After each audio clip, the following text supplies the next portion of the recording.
मागच्या व्लॉगमध्ये तुम्ही बघितलं की मी म्हैसूरच्या पुढे कोडगू या ठिकाणी गेले होते. तर तिकडून आल्यानंतर आम्ही असं ठरवलं की स्वराजला आता तिकडे ॲडमिशन घ्यायचं नाही म्हणून, कारण हे भरपूर लांब आहे आणि 7 वर्ष आमच्या यांची सर्व्हिस पण आहे आणि मला हे एकटीला ॲडजस्ट होणार नाही.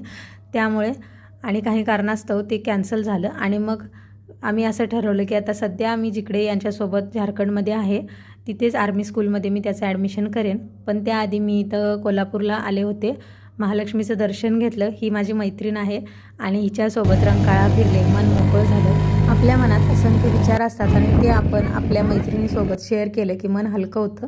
नंतर आम्ही तिच्या घरी आलो. ती सध्या आर्मी क्वार्टर्समध्ये राहते. तर गेल्या गेल्या छत्रपती शिवाजी महाराज आणि छत्रपती संभाजी महाराज यांचं दर्शन घेतलं. त्यानंतर दाजींनी बघा मस्त आपल्या हाताने जेवण बनवलेलं आणि खरंच हे खूप भारी वाटलं मला. आणि माझ्या मैत्रिणीला खरंच खूप चांगला नवरा मिळाला आहे याचं सुद्धा खूप कौतुक वाटलं. तुम्हाला काय वाटलं नक्की सांगा. बाय.